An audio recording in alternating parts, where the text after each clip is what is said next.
Coming up in today's Ideaspace podcast. So I put my savings into the company. I had a little bit of help from friends and family. And that was the initial fund that, got us started in a very scrappy way with, 4 different wheels of 4 different sizes, but it got us onto the streets. Had I had listened to them, then, these 6,500 spaces that we've delivered would never have happened. The amount of work you have to do will become insurmountable if you don't have people that you can share it with. You'll stay stuck in the same place and your company will not grow. Welcome to the Ideaspace podcast. I'm Ben Hartley, head of Ideaspace. Ideaspace is a community of entrepreneurs, founders and their teams, many of them working alongside each other in one of our 3 offices based in and around Cambridge. Our members share knowledge, experience and expertise to help themselves and others in their high-impact venture creation. Today's guest is Sarjeena Maodud, an engineer turned entrepreneur who's transforming the interior design industry in Bangladesh with her company Sheraspace. We talk about her journey from uncertainty to impact, building a business without outside funding, and what it means to lead with purpose. It's an honest, insightful conversation about resilience, innovation, and creating something that truly matters.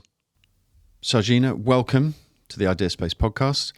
Thank you for having me. So I think what I would like to do is talk to you obviously about your entrepreneurial journey, some of the highs and lows that you might have come across, learn a bit more about the venture itself, and then maybe try and pick some insight that might help some of our listeners who are interested in potential entrepreneurial path in their own lives, or for those that just like to hear interesting stories from very interesting people. And you are an interesting person. So even on your LinkedIn profile, born in Russia, raised in Bangladesh, educated in the UK, engineer turned entrepreneur who believes that entrepreneurship holds great power to drive positive change in the world.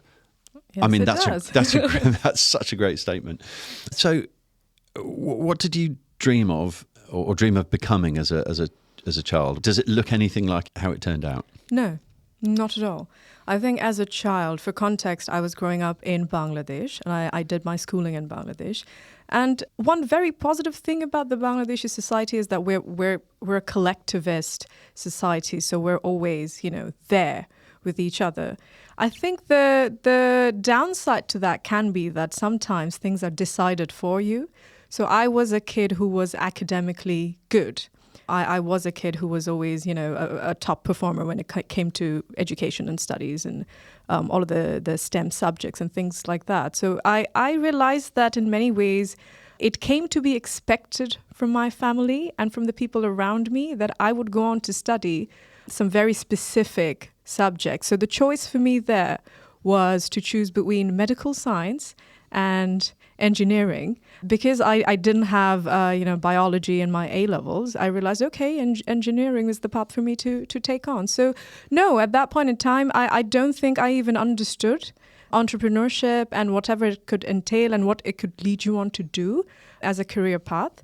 And it was, I think, kind of trial and erroring and experiencing different things in my life that eventually led me to stumble across the world of entrepreneurship. And eventually I realized, okay, these are the things I'm good at. And this is what I would like to do. I could still do engineering, but it doesn't feel like a dream to me. Right.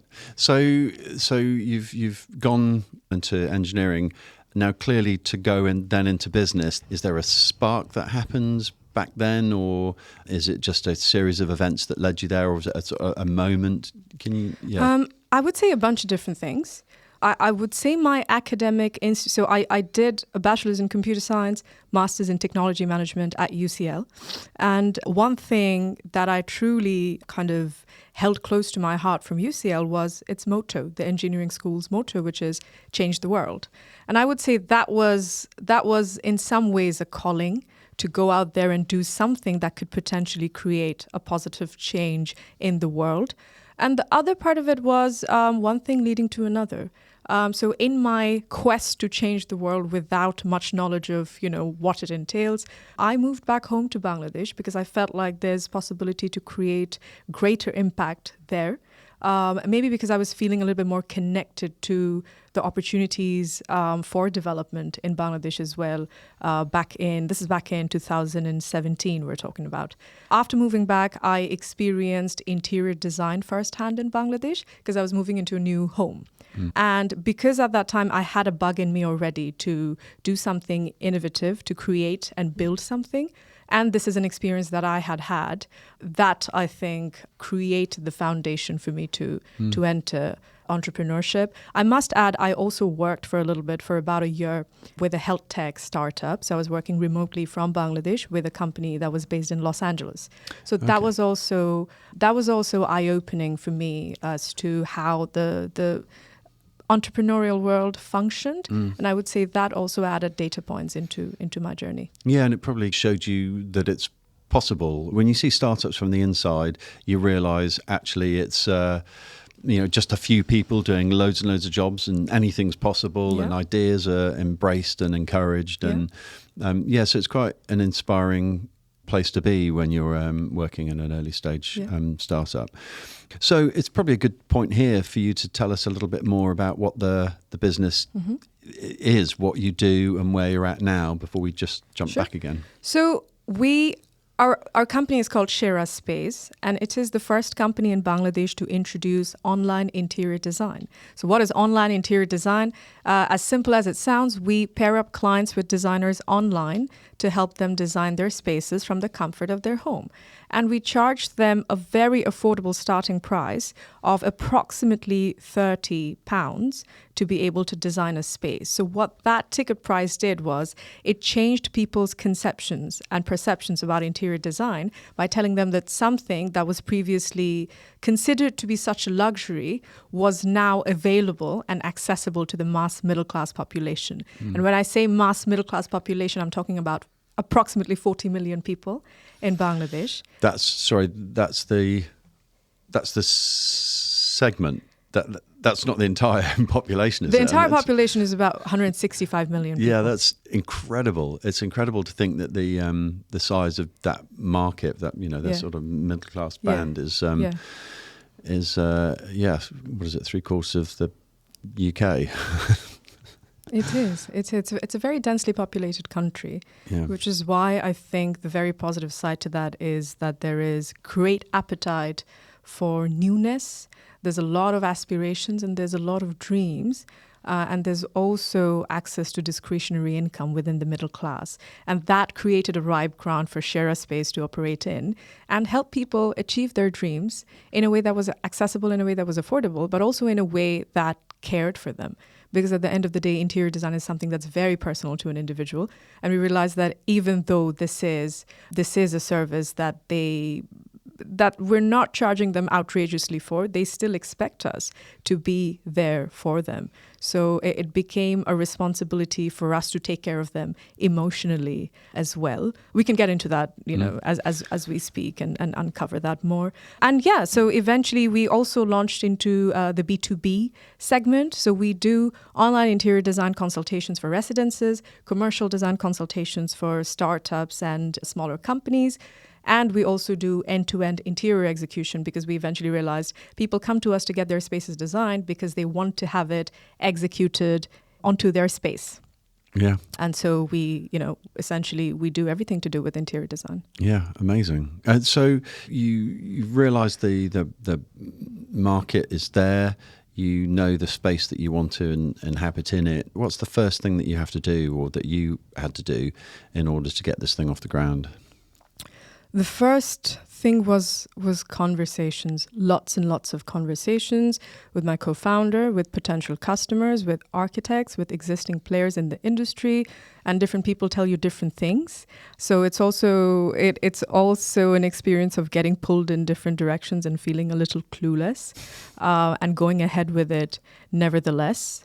And dealing with a lot of oblivion as well, which I think is a very positive thing because I had not a clue what on earth I had signed up for, which paradoxically enough was a positive thing because it kept me going.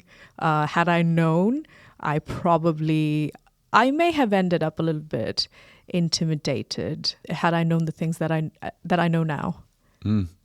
Yeah, you do hear that a lot from the various founders of the companies that work out of Ideaspace that, if they knew what they were getting themselves into, they probably wouldn't have started. So, yeah, ignorance is bliss in some ways. And you eventually teamed up with a co-founder. I did. At what stage is that? Is that quite early on? From day one. Okay. So this person was also working at the company that I was with at the time, but both of us had a hunger to do something new. Interestingly, we also spoke a similar language because his background was in software engineering, and my educational background was in technology and computer science. So I think we connected over that. And because I was personally facing this experience with interior design at the time, that became a big part of our conversation. And and eventually it led us to founding and launching Sheraspace officially in February of 2019. Okay, so you knew each other anyway. So, I mean, it's a pretty good idea to know quite a lot about your co-founder because you work very closely together under very testing and circumstances, and under a lot of pressure. And you've got the idea, you've got the market. Did you have to raise lots of money for this endeavor? I thought I did. I thought I had to because I thought that was the way to go. And I think I'm talking about 6 years ago, and I think the narrative is still pretty much the same, if not a lot more amplified. And I think the press often leads with how many millions are raised, what the valuation was, which is great. I think it adds credibility to ventures.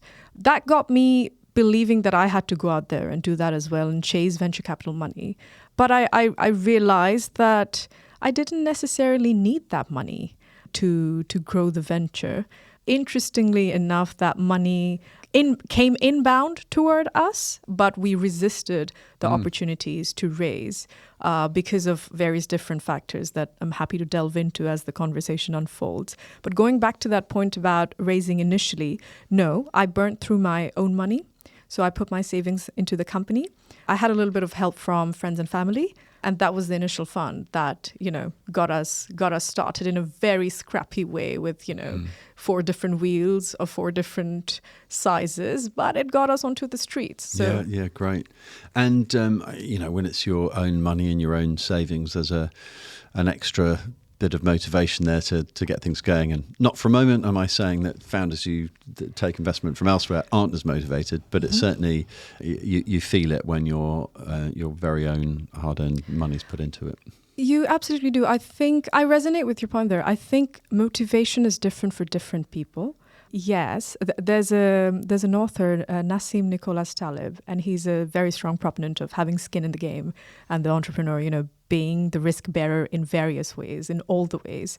So I resonate with that, but I feel like I wouldn't belittle the efforts of those who raise as well, because maybe their circumstances required that they raise, or maybe the kind of product, maybe it's a scientific discovery which requires tons and tons of money, which I didn't necessarily need with an interior design service. Again, not belittling my hard work here, but it's simply contextual.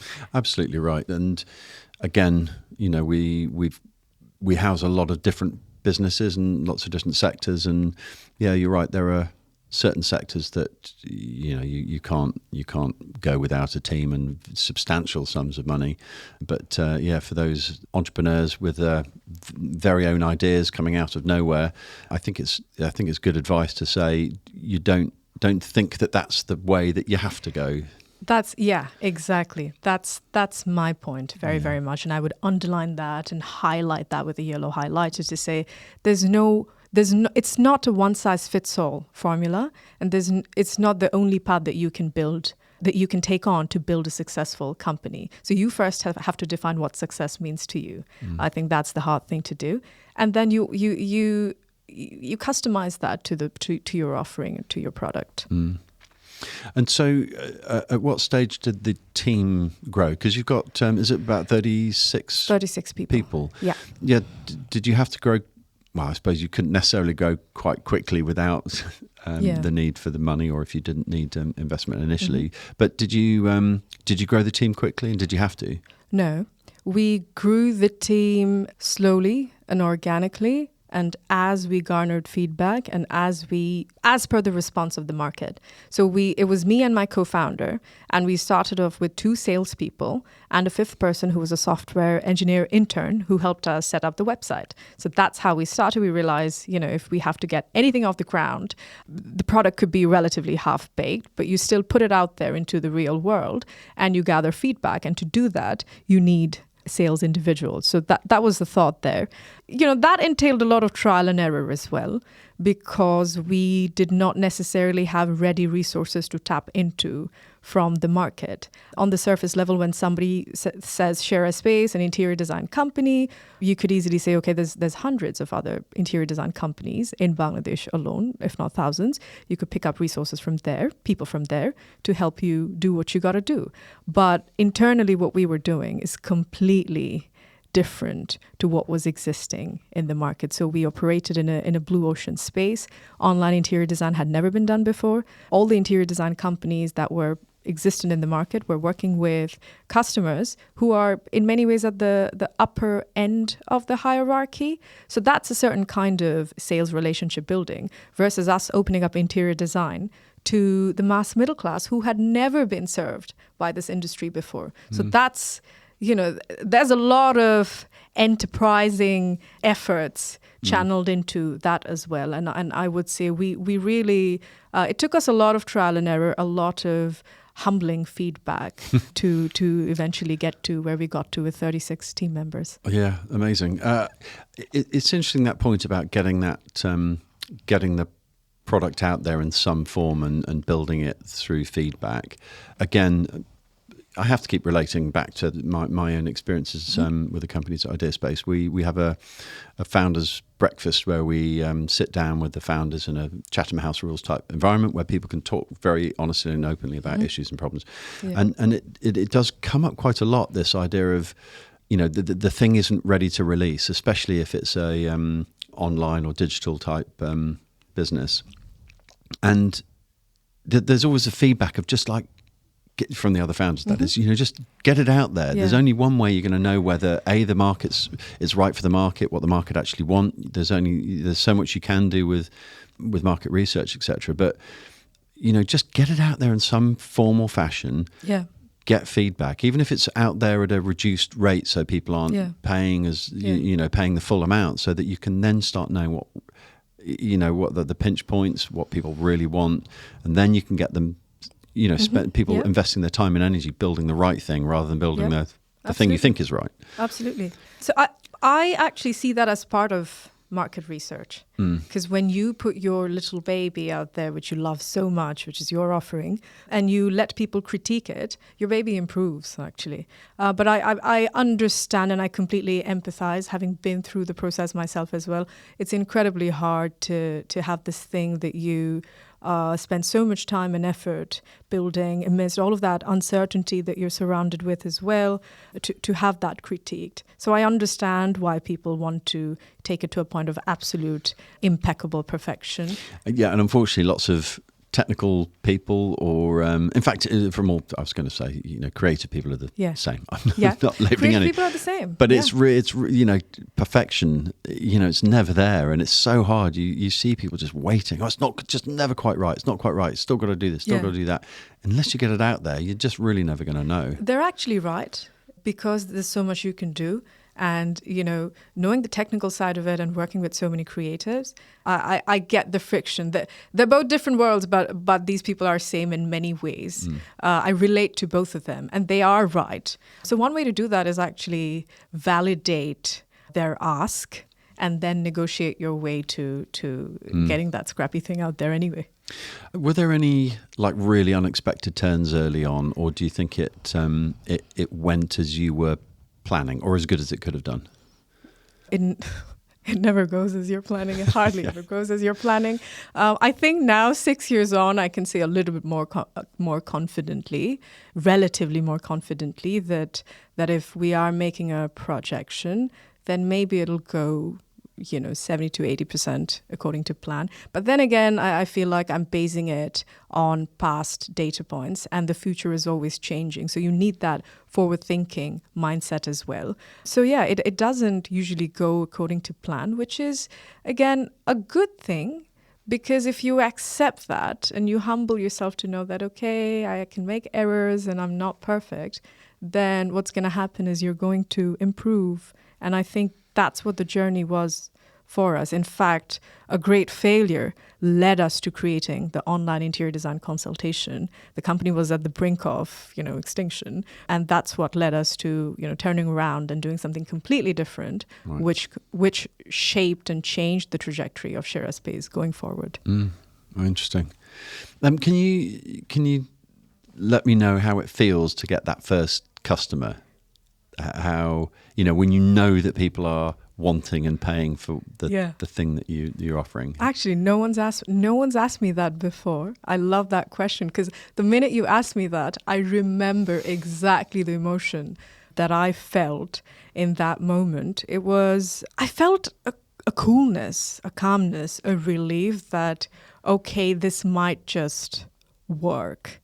A lot of gratitude as well. So I think it was a few different emotions, especially because it came at a time when a lot of things had gone wrong.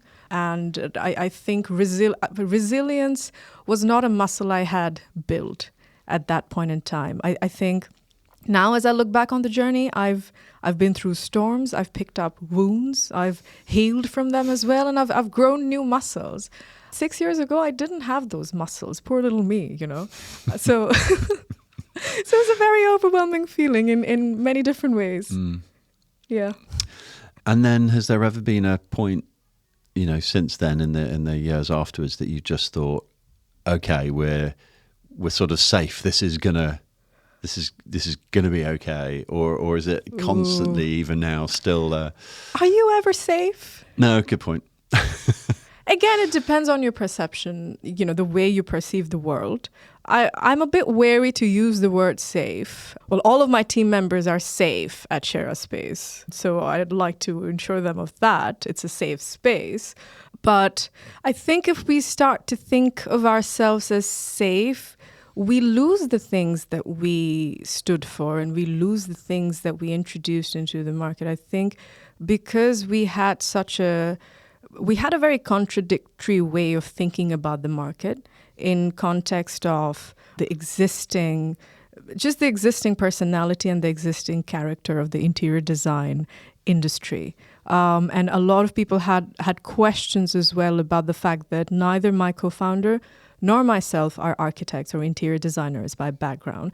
What on earth are we doing in the interior design industry? And I see that as our greatest advantage, because that allowed us to think completely outside of the box. And in fact, my early conversations that I had with a lot of established architects in the industry, I was told off, and I was told this is not going to work.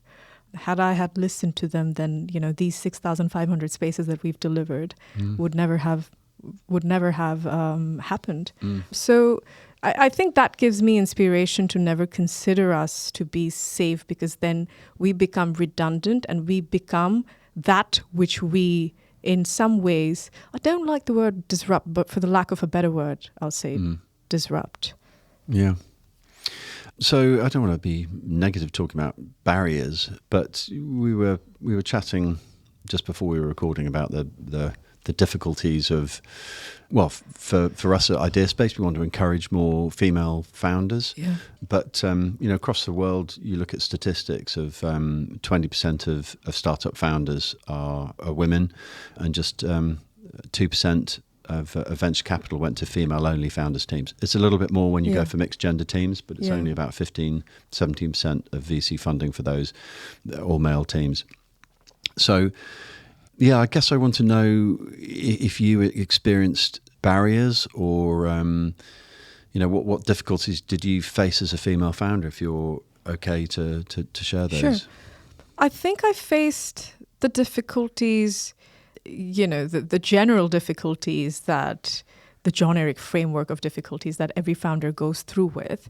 If I think if I reflect onto it, I could frame some difficulties as, challenges I may have faced because I was female in that situation. But then if I reflect harder, I also kind of question myself further and think, should I even frame it in that lens? Because I feel like, whilst on one hand, I find it incredibly inspiring to see other women in positions of authority, in positions of leadership, and that I try to soak in that kind of spillover as well. And hopefully I can do some of that with my work as well. In fact, at Sheraspace, we hit a 50-50 male-female gender balanced team 3 years ago now. So we tried to be wary and aware on those indicators. But one thing I could never get myself to do was think about my gender before I walk into a room. Because then I feel like this is just additional things in your head that you're playing with. And maybe just letting go of that label and maybe just being yourself and standing in the room on the back of everything that you've done and your experiences and what you ought to do. I think it's quite a liberating experience to be able to do that. So I don't actually think about the barriers. I may have faced some barriers as a female, but I also, honestly, I don't know what was going on in the heads of the people from whom I experienced maybe a different kind of a treatment or a different kind of a regard. I spoke about this with a friend recently as well. I can actually narrate that story again. My COO and I were, at the very beginning of Sheraspace, we were in a meeting. So my COO is a male, and we were meeting 2 other males from the interior design industry. And I felt like I was being regarded a bit differently. And on the surface level, it could have been because, I'm the only one who's a female in the room. But it also could have been because of other reasons, like the fact that I was super young when I started the company, and maybe I simply didn't know as much about the industry. And maybe that was showing through my behavior. So what helped with that data point was that I went back in and I worked hard and I made sure I know enough about the industry and that I grew thick skin with the feedback that I was receiving. And then 3 years down the line, it doesn't happen anymore. And never once have I, especially 2021 onwards, when online interior design, put Sheraspace on the map, I never really felt like I had to kind of work harder because of my gender. And my assumption there is that maybe the results with Sheraspace and my work was speaking for me. Yeah. So the very long answer to your question. It's a good answer to it, and it's your sort of lived experience. And I think, from my side, I'm a male in an environment that is male heavy. A lot of this is about awareness amongst other males, so that when we're sitting in a room having a meeting with a bunch of founders, that we should ask the question, what's different in this room, or what's wrong in this room, that there are 8 males sitting around the table, and we should be aware of that, so that whenever there's an opportunity to try and address the balance, or to pick up nuanced things that are wrong, that we can call it out, that we can keep sharing that awareness, so that things just slowly change, and something that feels like it's not, I don't know whether it's systemic, I don't know whether it's just the nature of how things have moved, but there's only so much kind of just sort of talking that can be done, and there has to be some real sort of soul searching amongst the people that are in the industry. I think I appreciate that very much. I think it's both. You said the word systemic. I think it starts from a personal level, and then we collectively make it systemic. So you touched, you're working with your COO now. You've obviously got senior leadership team, and you've moved from being a founder where you're just thinking about all the technical issues and how to reach the market and how to, how long's the runway going to go for you, whatever money you've got, and, all those sorts of things. And then it reached the point where you become a manager to a large extent. Yeah. How was that transition, and how do you feel now as a CEO managing a very large team? Good. I think it was a very organic process, and I couldn't go back in the journey and pinpoint that this was the time when I flipped the switch and I went from a scrappy founder to maybe CEO of a relatively more stable company. And I have to I couldn't take credit for this, Ben, because I think things work the way they do because I have those managers within the team as well. So that in many ways clears up your space and clears up your plate and lets you evolve in your role. So the hard part for us was to find those people, retain them, and build those leaders from within them who can be mentors, who can basically take responsibility of their own little communities and their own little families that they have within the big family that is Sheraspace. So I would rather credit the managers within my team because it is because of the work that they do and the way they do it is why Sheraspace has evolved and I have been able to grow as well. Mm. Yeah. It's a difficult journey, isn't it? Being a founder. I mean, I started and run a number of businesses myself. It can be quite a lonely and high pressurized situation, which can keep you up at night, and it can feel like you're lost or you're doing the wrong thing, and those things can sort of seep into personal life, or it did certainly with me. Did you find that, or did you manage to separate your own personal life and your work life, or is it all just blended into one? That's a great question. I've got so many answers for that. I actually, because you mentioned sleep at night, I think that's one very important thing for me in my life. And I indeed, in fact, define success as good sleep at night, because it is when you go out into the world and you do the things that matter to you and you show up with everything that you've got to offer, then you work towards solving a problem, helping people, and that should make you feel good and that should give you good sleep at night. So I would say I have that now. Initially, because you're working in a lot of uncertainty, which you necessarily haven't learned how to manage. Good sleep at night was a little bit of a challenge sometimes because you are right. As a founder, you are getting pulled into and consumed into this world that is the company, and then lines start getting very blurred. And I would say that's something I very much went through with as well. I fell in love with the company. I still love what we do, but I think back in the day I was in love with it in a way that I was very attached to every outcome. And that is incredibly unhealthy, because if you're attached to an outcome, then your ears are not, peeled out to be able to receive the feedback that you need to hear to be able to improve, and then you're doing yourself a mental disservice as well. So yes, I had it where, especially early on, you're right, tied to the outcomes, and if the outcomes look bleak or whatever, you lose a customer or a client or something isn't going well, if you're so tied to the outcomes, like in your very being, it can be really damaging. It can be damaging to you mentally, and you have to be able to sort of separate as best you possibly can. I think you do learn to do that. You learn to do that, but it can be hard as well, depending on your personality, depending on your conditioning growing up. So I, if I'm being candid, it was a steep curve for me. And that kind of attachment also, I think, makes you hold on to things a lot harder, catch on to things and just keep holding on to them and keep holding on to getting this thing off. So you just feel a lot more uncomfortable with delegating, which you need to be able to do to let the company grow.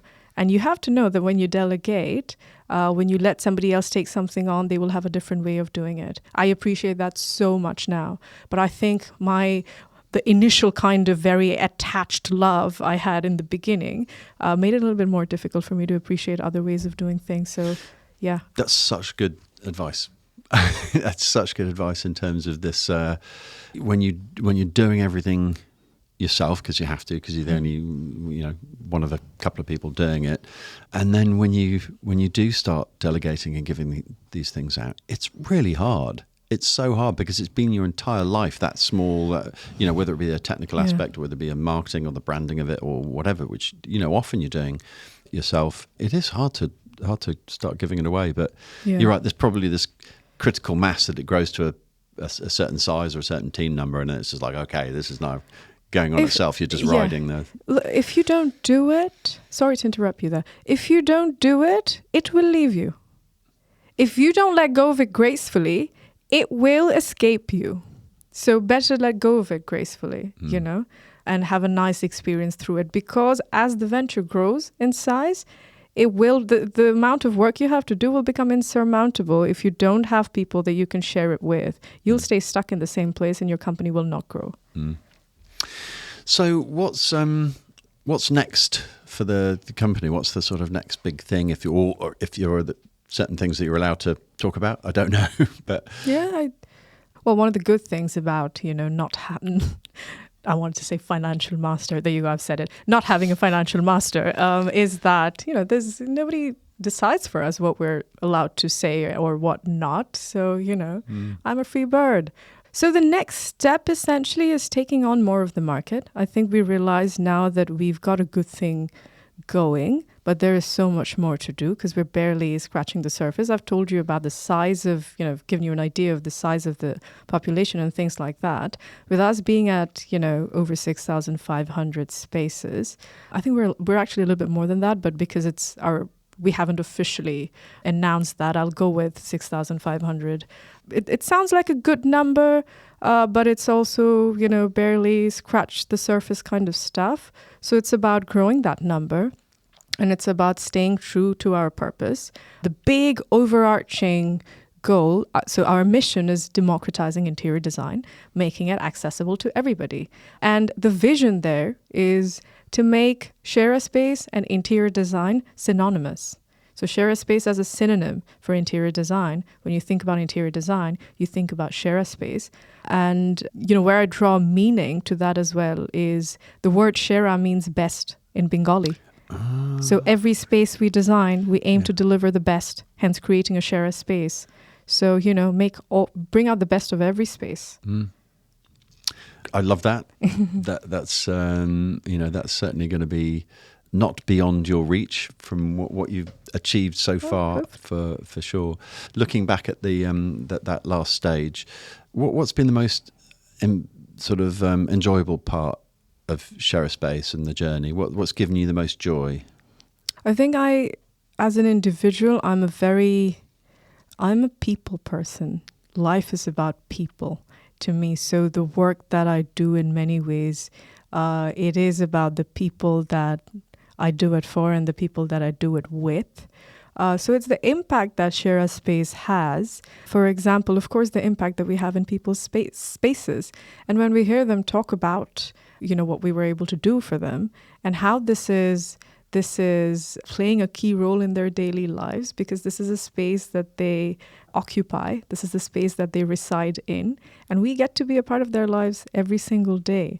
So when we're able to capture their requirements right, behind which a lot of systemic thinking goes into, then to be able to do that right gives me a lot of joy.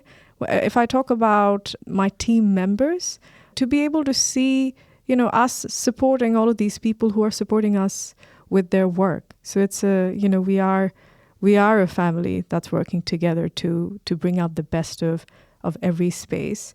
With our designers as well, actually, one thing we did was we opened up the possibility of working with Sheraspace, even if people were not based in the capital city, Dhaka, which is where we're based. So going back to your point earlier about, the female gender, that's what made a lot of our work accessible to females as well, because these were people who were located maybe in other parts of the country, a little bit remote, or maybe not as connected to the city, or maybe they don't have as many opportunities. And maybe in terms of mobility, it's a little bit more challenging for them in the context of Bangladesh compared to a male who could travel to the city and live on his own. I mean, females do it too, but it's just relatively a little bit more barriers for them to jump through. So for us to make work accessible to them from the capital city, for me, that's also impact. And that's being aware and inclusive about the unique circumstances somebody could face and adapting ourselves to be able to support them there as well. So yeah. What do you do outside of Sheraspace? Have you got any sort of hobbies or interests, or that I've got many interests. And one thing I have learned from this journey is that I need to pay attention to my different interests. It's a paradox because when you go out there and do something different to maybe, the core work that you do, you actually come back not only with more energy, but also with more insight, because it broadens your mind in a way that it lets you approach and attack problems with more fluency. So beyond Sheraspace, I'm still in the entrepreneurship world because like you kindly mentioned, I believe in the power of entrepreneurship to create positive change in the world. So I am a PhD researcher in entrepreneurship. I'm investigating entrepreneurial growth in informal economies.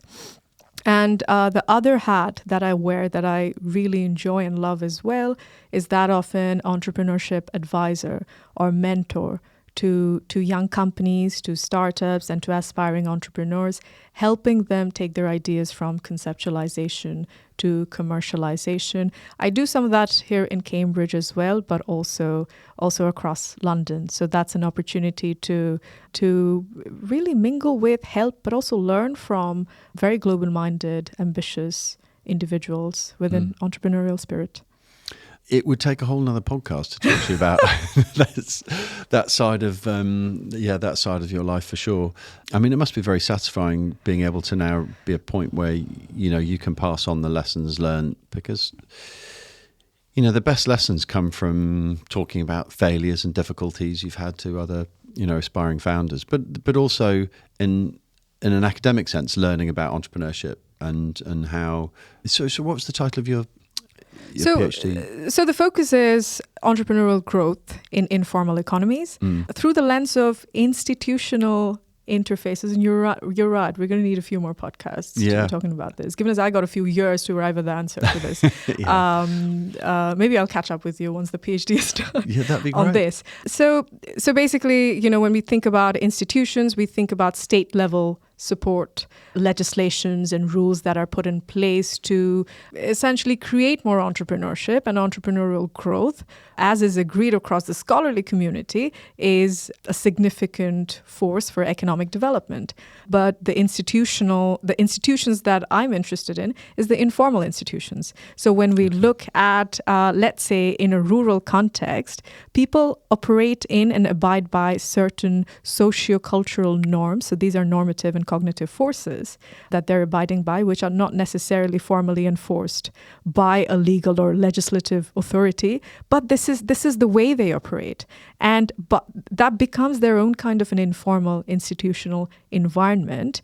And a lot of entrepreneurial growth happens in there as well. But this is not entrepreneurial growth that's recorded formally onto the GDP. So it doesn't have a direct reflection onto the company's, neoliberal indicators of economic growth. So I want to look at why entrepreneurs choose to stay informal. So again, very much people focused, why people choose to take the decisions that they do. Even when the state level support that's extended to them, entrepreneurs operate on a spectrum. So maybe, in some spaces they do go formal, but then they hold on to a lot of informal means of running the business as well. And I want to see why they do that. That's super interesting. That is super interesting. Okay, we're going to have to talk to you after. I'll tell you offline more about this. Yeah, do. Yeah, I wish I had more time. So we're going to have to actually start wrapping this up. Okay. I could talk for so much longer with you. It's been really, really interesting hearing about your journey, and thank you for sharing all your insights. Cool. Yeah, just a couple of sort of real short ones, like the biggest hurdles you've had to face. I'm just going to ask like one-off. Honestly, if I'm being very transparent, getting the people around me to believe in me. Wow. And you'd be surprised. Yeah. Your biggest critics who are meant to be your customers, they're actually your biggest champions, because the reason they criticize you is because they have interest in your product, or in our case, in our service. It's so much harder to get that acknowledgement from the people around you. Sometimes it may not come at all. And you have to realize that that's okay. That shouldn't stop you from doing what you got to do and what you believe in. That's really interesting and insightful. Knowing what you know now about what it's taken this journey, what would you go back and tell yourself at the very beginning of the journey, just when you had gone back to Bangladesh, you just left the startup and you're just thinking, okay, I'm going to do something. The one thing that you would say? I think I had a brief discussion with you the last time I was in Cambridge about this as well. And I recall saying, I am somebody who doesn't believe in having regrets in life. So I definitely own everything that I have been through, even the mistakes that I've made, and I stand by who I am today. Having that said, in terms of, advice, or perhaps what I could have done better, or maybe what I do better now, is embracing uncertainty and being a lot more comfortable taking risks. But it's also easier for me to say now because I told you I have those muscles. But me from 6 years ago had to go through with those experiences to give me, the me of today, these muscles. So yeah, I don't know if she needs those, if she needs that advice, because she did all right. Doesn't sound like she doesn't sound like she does. Well, that's a great place to leave this. Really, some really inspiring things there. Thank you, and anyone listening, I'm sure will really appreciate you taking your time to Thank you for having me. It's great fun. Really quickly, how can people follow you or follow Sheraspace, the company? To follow me, LinkedIn would be the best place. To follow Sheraspace, they can definitely, if they look us up on Google, a bunch of different things will show up. The most reliable place to follow our journey would be, of course, the website. They can find information about us. Facebook is huge in Bangladesh. So that's, that is a primary mode of communication that we use. So that's where we're most active. And we have our own Instagram as well. If they go into our YouTube, they'll be able to get a feel for the kind of work that we've done. And LinkedIn for professional updates. So we're available across all mediums. Unlike myself, I'm only LinkedIn. Okay. Sarjeena, thank you so much again. It's been a real pleasure having you here. Thank you so much for having me. I had a lot of fun. For more information or any inquiries about joining Ideaspace, please contact us via ideaspace.cam.ac.uk or via any of our social media channels.